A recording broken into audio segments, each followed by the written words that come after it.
Jou, Aavo siin. No, kui mõelda, et miks ühtegi videot siin vahepeal ei ole tulnud, siis ma olen veits ennast liigutanud küll, aga suht vähe autoehituse suunas.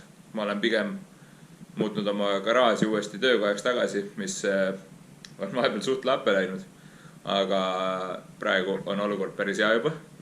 Juba hakkab kannatama midagi teha, nii et ma hakkan ennast vaikselt liigutama. Vahepeal ma olen suutnud küll ühe halva uudis enda mootorist saada. Seda ma teile näitan ka. Ja kui te loodate, et kogu aeg tuleb uusi videosi, siis ma proovin seda küll teha. Aga mul on selline komme, et kui ma alustan video tegemisega, ehk siis ma tulen garaaži, ma teen sissejuhatava video ära ja peale seda ma unustan ennast tööle ja rohkem videosi ei tee, nii et on väga raske saada iseendast materjali, kui see tööd teha. Aga ma proovin ikkagi selle ära teha. Et ma panen siia järgi mõned kaadrid sellest, kuidas mul on mõni asja algus ja rohkem sinna tegelikult pole midagi juurde panna, kuna ma olen lihtsalt filmimata jätnud. Nojah, pühapäev. Teeme garaažis midagi, ma peaksin koristama. Samal hetkel tuli sõps külla. Talle ehitame põrnikale mingisuguse gaasi asja, et ta saaks oma Weber-karbaga normaalselt gaasi andma hakata. Ja nüüd ta käiab seal teisest taas, ma tulin eemale. Vaatan, ta siin koristamiseks ära teha saab ja siis pärast vaatan, mis põrnikkarpas saab.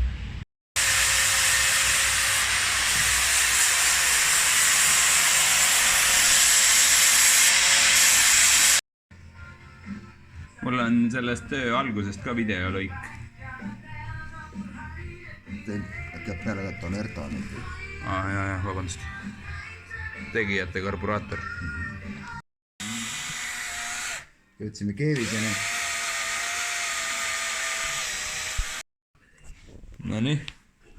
Tõenäoliselt ma ei mahu kaadrisse, nüüd mahu. See asi töötab siin taga. Ei läinud tervet päevagi. Tervelt 1,5 tundi, ma arvan. Saab gaasi anda. Väga hea. Tere hommikust. Täna on 23. veebruar, pühapäev ja ma valmistan minemiseks siis Leetu. Ma käin trennis kõigepealt ja siis juba istun Ergo auto peale ja me hakkame sõitma Leetu. Mäos kohe. Sõidame Leetu. Küll väikse ringiga. Väikse haagiga, aga me oleme teel. Samsonas. Me tuleme siit igal juhul. Ma küll ei tea, millal me kuhugi jõuame, aga proovime õhtul kohal olla vist. Me oleme Leedus kohal kuskil villa. See tõenäoliselt ongi meie villa. Lähme siia ööbima ja hommikul me sõidame siit otse Samsonase juurde. No nii, vara hommik. Läheme kluppi. Sööma. Jou, Aavo siin. Normaalselt kinni pakitud, et siin garaažis on suht jahe hetkel. Ja kuna ma ei kavatsen liiga olla, siis ma ei hakka seda kütma ka. Aga võtan driftiautost istmed välja. Siis peaks võtma vaheseina välja. Ja hästi palju muid asju veel välja võtma ja ma hakkan seda kohe tegema.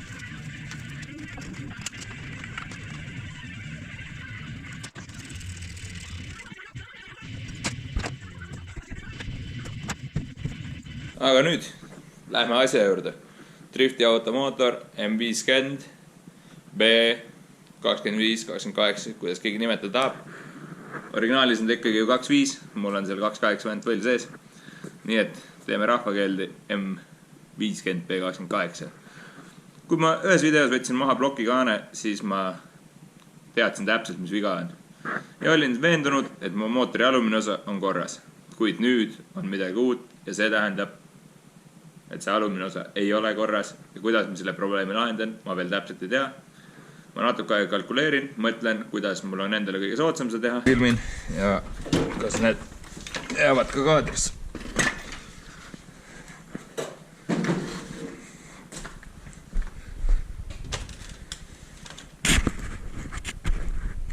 Niimoodi. Siin on kõik kolvid. Keerame teist pidi kasti. Siis on vasakul paremale esimene, teine, kolmas, neljas, viies, kuues. Kuna mu kolbidel ei olnud eelnevalt klapisüvendeid sisse freesitud, siis ma tegin need ise. Siit tegelikult on näha küll, et need on päris suured tehtud, kuid sellist asja mul ise ei tahtnud teha. Ja siinpool on palju suurem probleem siis, et see on mingisugune tükk. Ma isegi ei tea veel millest, kuidas, kus see siia saanud on, kuid võib veits kahtlustada, et tegemist on mõne õliga sisse rännanud klapijäägiga. Kinnipaisumist ma ei usu, kuna ülejäänud kolvid on kõik ilusad selles mõttes, et niimoodi vastu seina surunud ta ei ole. Ja ka auto ei ole üle kuumenenud otseselt, et kui oleks paisumise probleem, siis võiks eeldada vähemalt seda, et oleksid ülejäänud ka midagi analoogsetki, kuid need on lihtsalt oma musta värvi kaotanud, mis on selle sepiskolli puhul suhteliselt tavaline. Et need on kõik ikkagi ilusad. Ühelgi ei ole midagi sarnast, nagu on siin pool. No see pool on lihtne jama. See on juba kriitiline, see tähendab seda, et seda kolvigruppi ma enam kasutada ei saa. Ja kui saaks, siis peaks ostma ühe uue juurde, aga ma olen hetkel seisukohal, et uue juurde ostmine ei ole mõistlik. Ja selja taga mootor. Iseenesest mul ei ole praegu ühtegi head lampi ka pärast. See plokk on untsus, see tähendab ka seda, et ploki peaks siis välja vahetama, mitte peaks, vaid peabki. Aga seda vaatame kohe hetke pärast, kuidas ja mis sellest saab, räägin juurde, kui ma olen asjad riiulisse ära suutnud panna tagasi.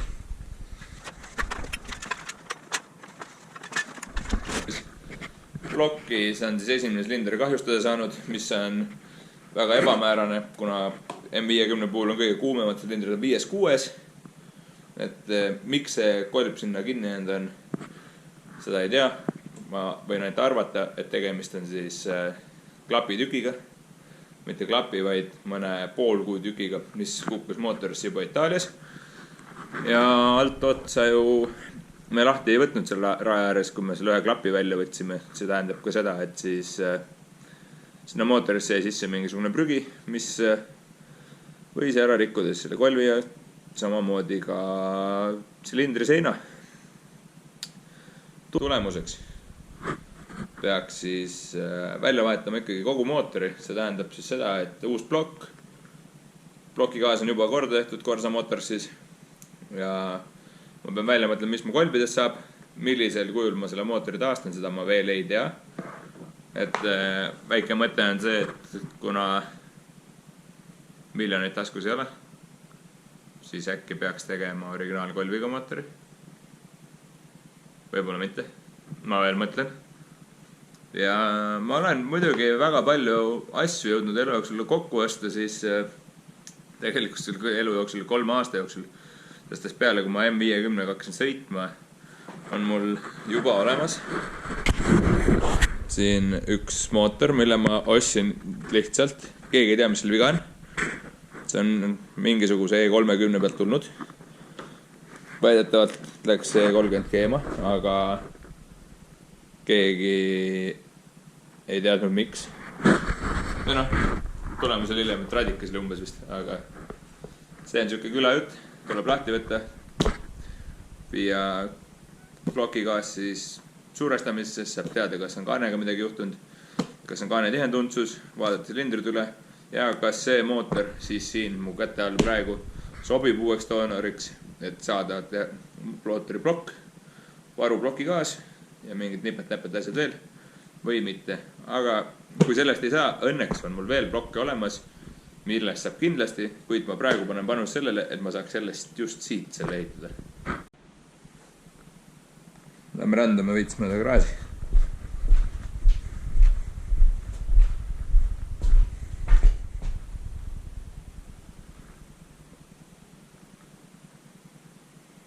Hea küll, lähme edasi.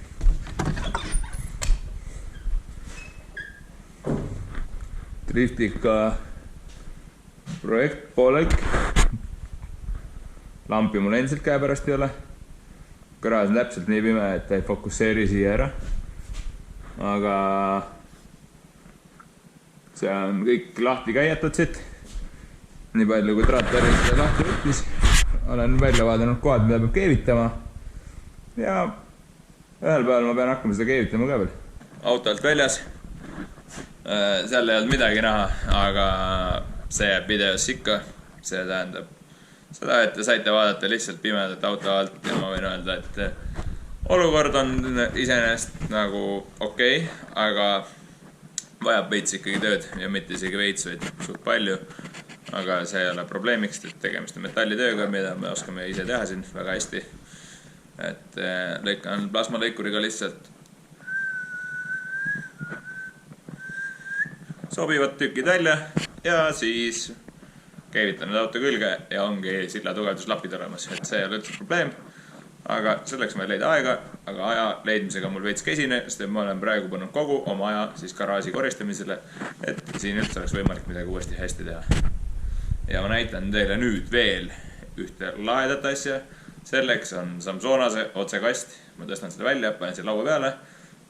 Näitan, milline see välja näeb. Tada! Siin see kast on igal juhul, et tegemist on siis 4-käigulise otsehambumise käigukastiga.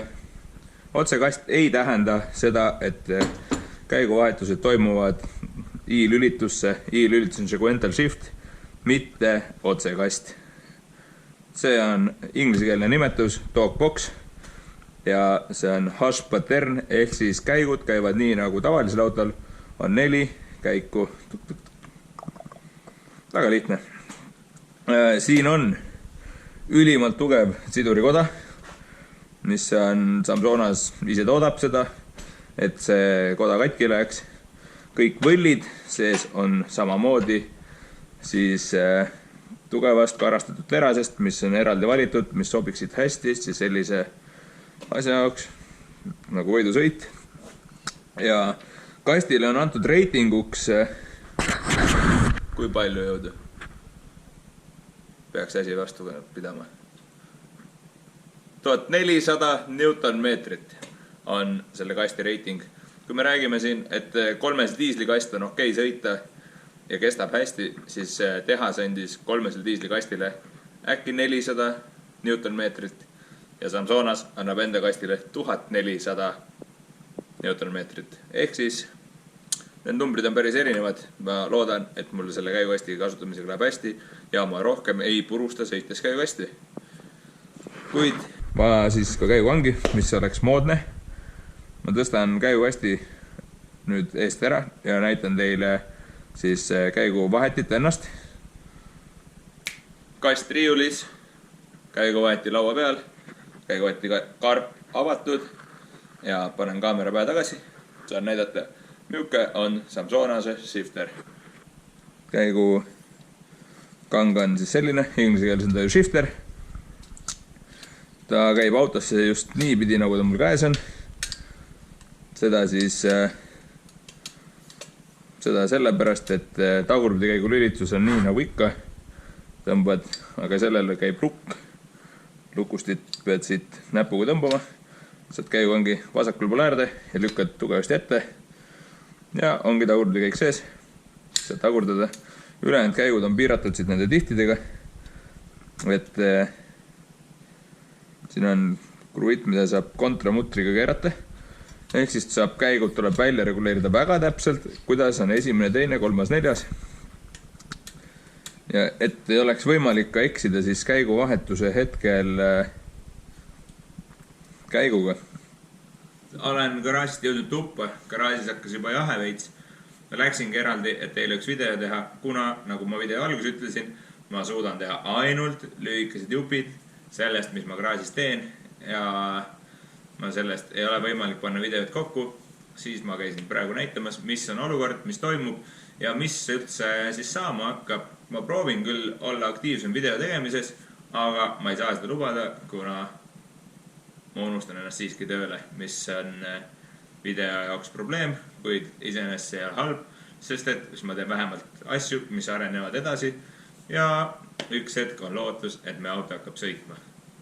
Seniks pane like, subscribe ja oota, kui ma kunagi jälle midagi postitan. Ma proovin olla küll palju kiirem kui eelnevalt, aga ma ei saa mitte midagi lubada, sest et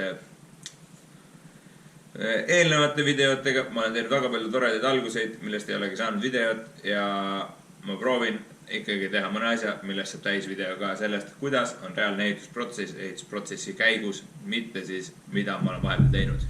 Aga seda vaatame, kas ma saan sellega hakkama juba järgmises videos ja olge terved, püsige kodus